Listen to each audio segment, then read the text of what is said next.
대전투를 보시면 하나님께서 지구를 바라보는데 모든 지구의 땅들이 마귀가 지배하는 거예요.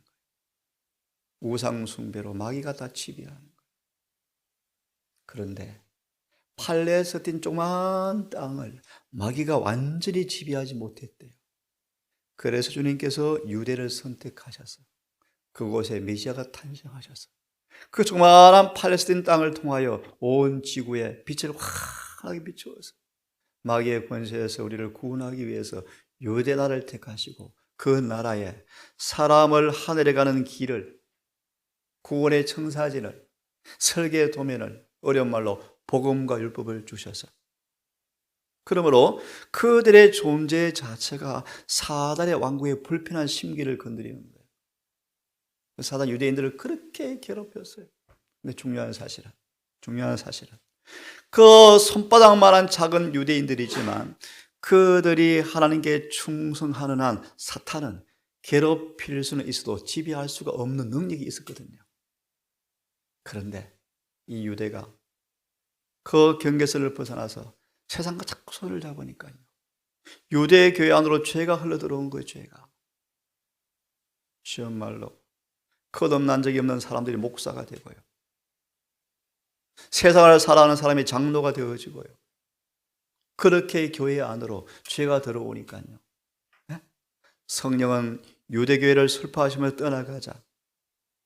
다시 말하면 유대인들이 죄를 자꾸 범하자 하나님께서 유대 나라를, 너희가 선택한 그 죄의 결과가 무엇인가를 보여주려고 죄의 상징인 나라 로마의 종으로 팔려가게 만들어요. 그럼 그들이 그런 고통과 고난 속에서 우리가 죄 때문에 그렇구나, 회개하고 돌아가자. 다윗 시대를 바라보면 정말 그들이 말씀을 따라 충성을 다하고 여호와를 섬길 때는 이방인들이 두려워하고 조공을 바치고 좋아했는데, 늘 주의 백성들이 범죄하면 맨날 질병에 질질 끌려다니고요, 병들어서 맨날 골골하고요, 감기 들고요, 세상에 꼬리가 되면 맨날 짓밟히고요. 그걸 봤거든요. 돌아와서 유대 나라가 그들의 죄 때문에 로마의 압제에 당하는 것을 잃어버리고 계속 괴롭히는 원수 같은 로마를 바라보면서 보복 정신을 길러왔다. 참 사단은 정말 못됐어요. 사단이 하는 일은 사람들을 계속 죄 짓게 하는 거예요. 죄 짓게. 오늘 그런 말씀을 드릴 것입니다. 너무 억울하고, 오늘 중요한 인물을 두 개 볼 거예요. 너무 억울하고, 너무너무너무 억울하고, 화가 안 나는 것이 비정상인데, 그래서 유대인들은 로마에 대한 보복수심을 품는 것을 정당화하기 시작했죠. 이게 슬픈 일이에요. 사탄의 수법을 여러분 잘 아셔야 돼요. 그래서 유대인들은 로마에 대한 증오심으로 그들만 바라보면 막 화가 나는데 못 참겠는 거예요. 어제 집사님 율법주의, 원수를 사랑하라 그랬는데 안 되는 거예요. 안 되는 거예요. 너무 못된 놈들인데요, 한 방 치고 싶은데요, 안 되는 거예요. 참으려고 이를 깨물어도 안 참아지는 거예요. 속에서 막 화가 올라오는데, 가인아 왜 우리 불그렇게 받겠니? 이미 분노의 감정이 나왔죠. 말을 표현하지 아니할지라도 분노의 감정을 품는 것이 벌써 살인죄다. 형제에 대해서 라가라, 아유 못된 놈이야, 이미 살인죄다. 아유 못됐어, 눈을 흘기는 것도 살인죄다.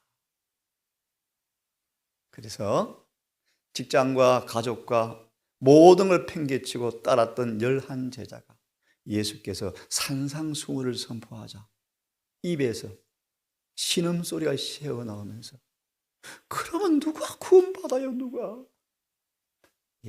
우리는 죄에서 깨끗해져야 돼요.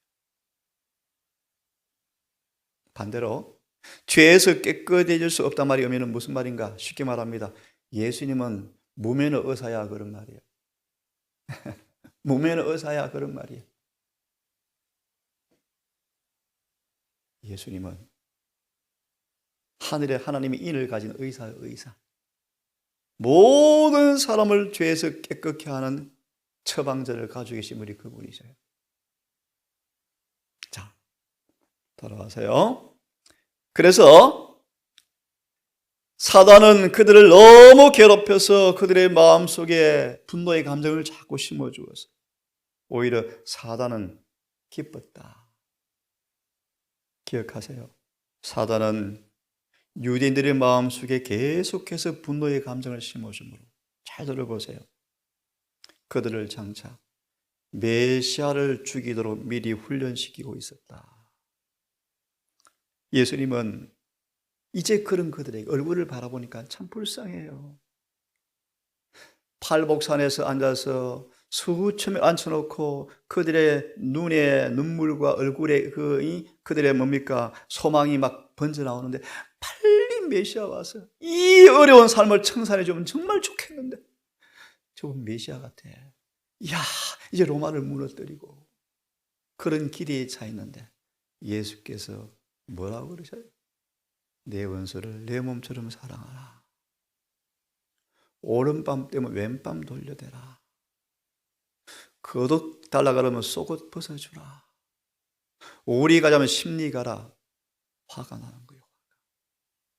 그리고 그런 메시아라는 그 예수를 보니까 맨날 얻어맞고 사는 거예요. 그죠? 쫓겨다니는 거예요. 쫓겨다니는 거예요. 인기도 없는 거예요. 신학 박사들한테 맨날 왕따 당하는 거예요. 그런 메시아가 마음에 들어 안 들어요? 안 드는 거예요. 사단이 거짓말을 또 심어줘요. 너희 그런 메시아 아니야.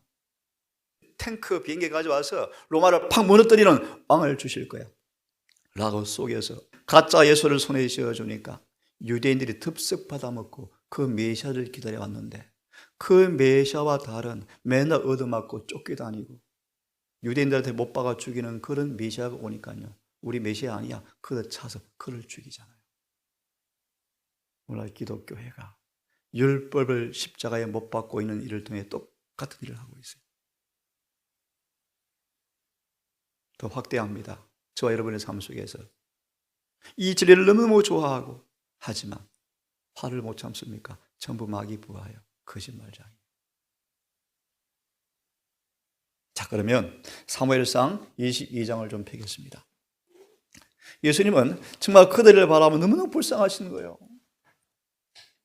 사실 까닭 없이 너무 고통을 당하잖아요. 맨날 괴롭힘 당하잖아요. 치여박잖아요. 그럼 김민 화가 안 나겠어? 그죠? 예수님 말씀하십니다. 그래도 화를 내는 것은 정당한 것이 아니야. 그러지 마. 예수님은 한술 더 떠서 의로운 분노일지라도 죄짓지 마. 한술 더 떠서 원망 들을 만한 일이 있으면 예배도 드리지 말고 화해하고 예배 드려. 계속 점정되죠. 그러면서 이제 말하기를요, 예수님처럼 살아야 돼. 그렇게 쫙 나오거든요. 이게 산상보원이에요, 산상보원. 이것이 바로 출애굽기 19장, 20장의 똑같은 장면이에요. 자, 22장에 보시면 사무엘상 22장 6절부터 16절을 보시면 사울이 복수하는 게 나의 복수. 사울의 복수심. 여러분, 사울 보세요. 사울은 성령이 임하여 새 사람도 되어봤어요. 그런데 사울이 멸망당해요. 죽어요. 구원 못 받아요. 오늘 성만은 개신교에서 거짓말을 가르쳐요. 지금 예수를 믿으면 이미 우리는 구원 받았어요. 재림교회가 그 구원 잊어버릴 수 있어. 그러니까 재림교회는 엉터리 교회래요. 사울 보세요. 사울 성령으로 새 사람 되어서 소문까지 나서 선지자 중에 한 사람이야. 참 겸손했어요. 온유했어요. 그런 사울이 멸망당해요. 구원 못 받아요. 사울이 마음에 막 화가 나는 거예요. 화가. 근데 신하들이 점잖게 서 있으니까 마음이 안 드는 거예요. 오히려 자기 마음이 차분해질 것 같아요. 그때 도액이라는 나쁜 신하가 왕을 부추겨요. 그 사울이 도액에 부추기는 말 한마디에 85인의 선자들을 죽여요. 복수를 해요. 이게 무슨 말인가? 사단이 어떻게 인간의 마음에 분노의 감정을 조장해서 죄를 짓게 하는가? 기억하세요. 어떠한 분노도 정당하지 못해요. 괜히 걸어가는데 발을 걸어 넘었대요. 근데 좀 이따 보고 예수님은 그런 상황에서도 한마디 울분도 감정도 표현하지 않아요. 이것이 의요, 의. 죄를 용서받고 거듭난 사람에게 주어지는 선물이 바로 이 의고, 이 의를 받아야 구원이 선물이에요. 오늘 개신교는 다 쏟고 있죠. 루터의 믿음으로 만의 기별을 다 더럽히고 있죠. 차차 말씀드릴게요. 자, 여기를 좀 봅니다. 22장 9절과 10절을 보면요, 이런 표현이 있습니다. 인간성을 잃어버린 사울. 술 먹으면 어떻습니까? 술 먹으면. 술을 먹으면 이성을 잃어버려요. 이 사울은 인간성을 잃어버렸대요.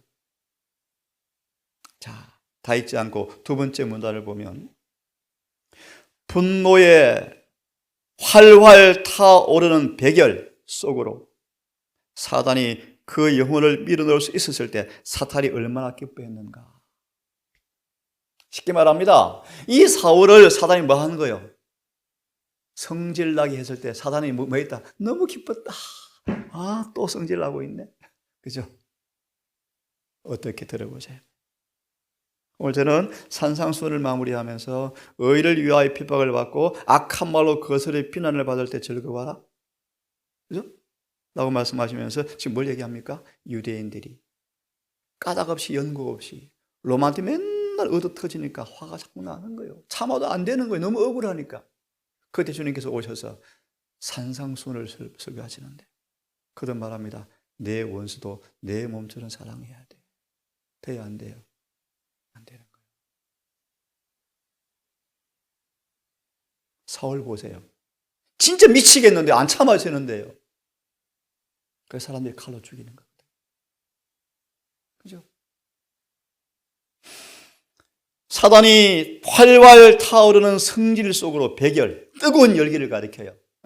열기 속으로 사울을 밀어넣을 수 있었을 때 마귀는 얼마나 기뻐했는가. 들어보세요. 한 번의 눈짓, 손짓, 말의 억양 하나하나가 사탄에게 포착되어서, 정말 예니신 기가 막힌 책이에요, 여러분. 그의 화살로 이용됨으로 도액이 사단의 종이 되어서 사울이 점잖은 신하들을 보니까 내 부끄럽네, 화내야지 라고 할 뻔했는데 이 도액이 살짝 성냥불을 지피는 거예요. 그러니까 사울이 복수의 종이 되어서 죄를 짓는 거예요. 눈짓, 손짓, 억양 하나까지 사단이 딱 포착해서 기회다! 딱 쏘거든요. 기가 막히게 막이요. 이용됨으로 그것을 받기 위해서 열려있는 마음에 상처를 주고 무슨 독을 주입시킨다. 독이 뭐죠? 분노요, 분노.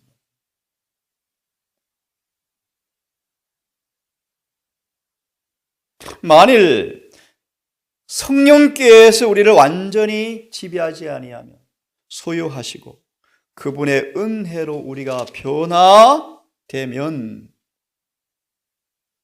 험담을 하거나 거짓말로 깜짝 놀라게 하는 소식을 전하고자 하는 성벽은 없어질 것이다. 아름답습니까, 여러분? 이 동산교회 이런 아름다운 교회가 됩시다. 수많은 교회가 성경 가르치면서 성경대로 안 살잖아요. 이 동산은 그렇게 살기를 바랍니다. 정말 참 너무너무 아름다운 말씀 아닙니까, 여러분? 이 정언의 말씀이요. 형제자들을 참수하는 거짓말장애는 사기꾼으로 사단에게 고용된 사람들이다.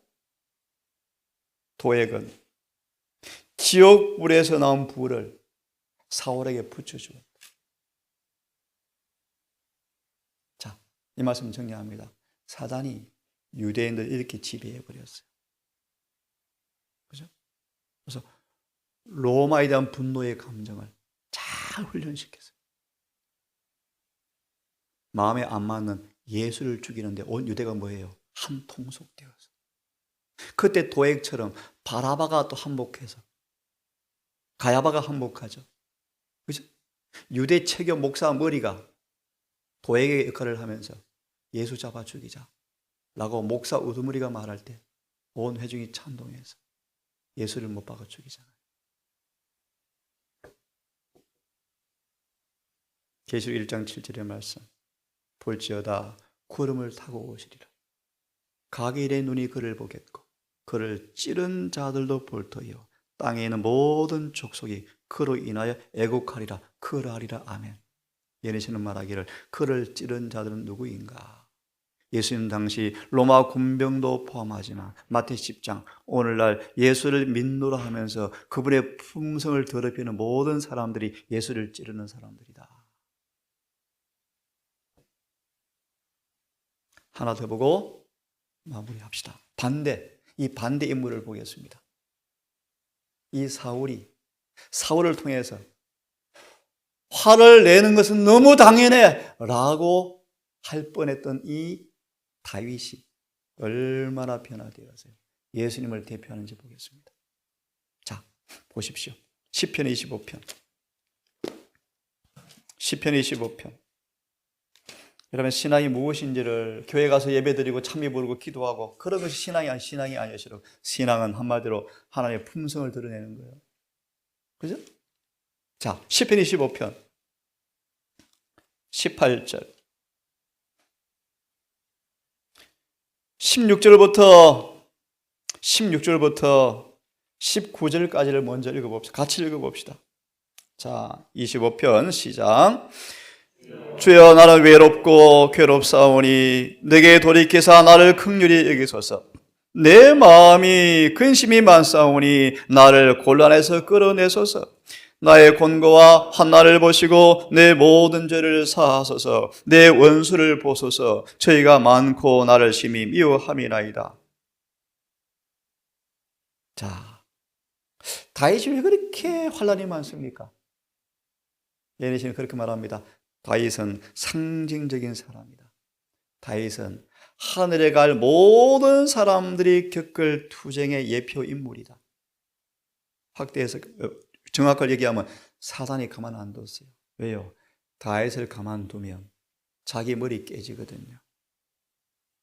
마귀의 머리는 뭘 의미해요? 뱀의 머리는 뭘 의미해요? 독이 입을 벌리면 머리에서 만들어져서 치아에서 독이 쫙 뿜거든요. 사단이 사람을 죄 짓게 하는 그의 권세는 거짓말이야. 그 사실이 다윗 가만두면 폭로되겠거든요. 그래서 다윗을 죽이려고 사울을 이용해서 그렇게 괴롭히는 거예요. 근데 그렇게 훌륭한 다윗이 평안하고 전쟁이 없고 모든 사람이 그를 칭송하고 침대에 이제 편안히 쉴 시간 되니까 기도 10번 하던 게 한 번 되어지고요. 성경도 오늘도 안 보고 지나가고요.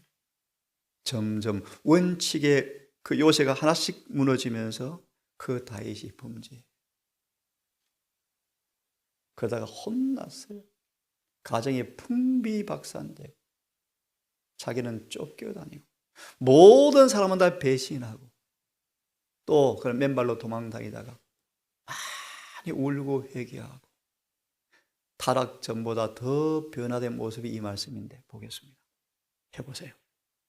이 말씀 보면 18절만 읽고 오늘 마무리합시다. 지금 산상수훈을 말씀드리면서 지금 무슨 말씀을 드린지 아시겠습니까? 악한 말로 우리를 거스려서 비난한다 할지라도 뭐하라? 오래 참으라. 의분은 낼지라도 죄는 짓지 말라. 더 나아가서 혹시 그걸 넘어서서 혹시 내가 원망 들을 만한 일도 있느냐? 그러면 예배 드리지 말고 빨리 가서 회개하고 와서 예배 드려라. 우리 마음속에 주님이 원하시는 의의가 무엇인지를 점점 수준이 높죠? 그래서 이제 다음 시간 말합니다. 그러므로 하늘에 계신 아버지께서 완전한 것처럼 너희도 완전해라. 그래야 하나님의 자녀다. 공포가 압도하여서 그러면 누가 구원받아? 라고 비명이 새어나왔다. 읽고 넘어갑니다. 다윗이 가장 칭찬을 받을 만한 자격을 보인 때는 역경의 때였다. 잘 아시는 말씀이지만 다시 복습합니다. 하나님이 이 백향목, 누굽니까? 다윗. 사막 한복판에 뿌리가 근 수십 미터까지 내려가는 이 백향목. 아무리 가물어도 마르지 않는 백향목. 성경에서는 예수를 믿는 사람들을 표상합니다. 이 백향목 다윗은 태풍과 폭풍으로 더불어 싸울 때보다 참으로 더 위대한 때는 없었다. 무슨 말이죠? 사울처럼 사단이 그런 불을 지르는데 누가 화를 참습니까? 못 참죠. 인간의 힘으로는 절대 저를 이길 수 없거든요. 그러니까 유대인들은 정당화 시키는 거예요. 정당화. 이해하셨어요? 오늘날 교회가 거듭나지 않고 성령이 지배하지 않으니까 죄를 정당화하고 있어요. 죄를 못 이긴대요. 그래서 죄 지어도 구원받는데요. 그런 거짓말이 교인들을 속이고 있는 거예요. 읽고 끝냅니다. 다윗은 가장 강렬한 분노의 감정으로 고조될 수 있는 격하기 쉬운 성격의 사람이었다. 특히 다윗은 전쟁을 많이 치렀잖아요. 전쟁을. 억울한 누명을 쓰고 마음이 상하여서 비난의 말이 그의 마음을 찔렀다. 깨뜨려서. 얼마나 고통스러워요. 다윗은 미쳐 나갈 만큼 자극을 받았기 때문에 이런 한번 시험 받아보실래요? 미칠 정도로 자극을 받았기 때문에 화를 참지 못하고 감정을 터뜨려서 이놈 나쁜 놈이야 라고 예를 들어서 응대한다 할지라도 놀라울 것이 없는 상태였다. 그런데 이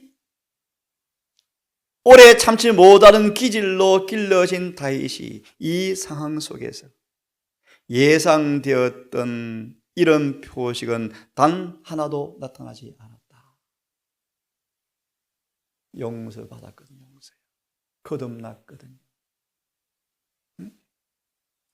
다윗은 아무 한마디의 눈물의 감정과 깨어진 마음과 불평도 없이 지난날의 영광스러운 날들을 돌아보고 자신이 지은 죄를 생각하면서 그는 살기 위해서 계속 도망갔다. 이때가 가장 아름다웠다. 드디어 어려운 말로 율법의 보관자가 된 거예요. 믿음으로 마음의 의가 이루어진 거예요. 이해되셨죠, 집사님? 네. 자, 오늘 여기까지 하겠습니다. 산상순이 끝나가요. 끝나가며 주님은 극치의 진리를 선포하는데 내 원수가 목마르면 물을 주고 배가 고프면 음식을 갖다 주거라. 여러분 가능합니까? 절개 우러난 마음으로 원수일지라도 배고프면 빵을 나눠주는 그 사람. 그러므로 하늘이신 하나님께서는 태양과 비를 악인도 선인도 다 내려준다. 너희도 이와 같이 이웃을 사랑하라. 그리하면 내 자녀가 된다. 우리 모든 가족들 오늘도 믿음으로 높은 표준을 바라보며 예수님 안에서 이 아름다운 경험이 다 이루어져서 이 동산이 정말 진리대로 사는 백성이다. 하늘 갈 백성으로 가득 차서 오늘날 수많은 말과 행실이 다른 이 교회, 이 동산이 생명의 향기가 되어서 주님의 재림을 준비하는 귀한 교회 되기를 간절히 바랍니다. 자비하신 아버지, 시도에서만 산상수훈을 이제 마무리해 가면서 특별한 말씀을 함께 깊이 상고해 보고 있습니다. 하나님의 그 어린 율법 앞에 우리를 낱낱이 비판해 보는 겸손한 마음 주셔서 어느 부분에 상처와 염증이 있고 어느 속에 죄가 숨어 있는지 낱낱이 알게 하셔서 예수의 피를 통하여 그 죄악을 다 도려내고 제거하고 그 빈자리에 흠도 점도 없는 주의 의를 부여받아서 우리 삶 속에 아름다운 사랑 많은 주의 품성을 반영하는 주님의 대표자로 서보기를 원합니다. 아버지, 죄를 싫어하고 이 의를 사모하여 이 교회 안에 죄가 있을 곳이 없는 곳이 되게 해 주시옵소서. 이런 기별을 선포하는 곳을 여러 설교자들이 바라보며 비난하고 도끼를 품고, 그것도 그렇지.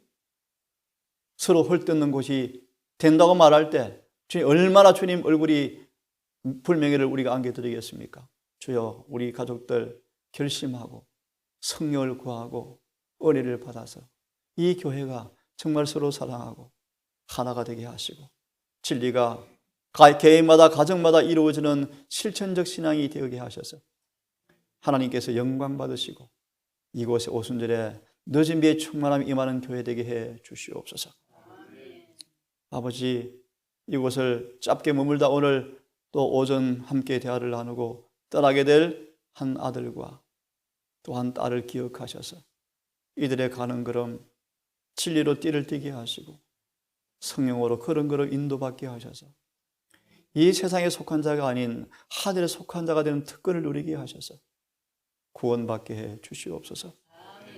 오늘 한날도 우리의 모든 의무지에 함께 해 주셔서 믿음 안에서 순종으로 걷게 하시고 은혜 안에서 찬미 안에서 기도 안에서 한날을 살아갈 수 있도록 도우시고, 또는 먼 길을 떠나서 이곳저곳을 방문하여 믿음의 교제를 나눌 우리 장로님 가정 의의 그릇으로, 성결의 그릇으로, 은혜의 기름으로 채우셔서 인간미는 다 제하시고 그의 성질들을 온유하게 하셔서 영혼들 앞에 복음을 전하고 함께 교제할 때 주님 기뻐하시는 통로가 되어서 여행을 잘 마무리하고 돌아올 수 있도록 인도해 주십시오.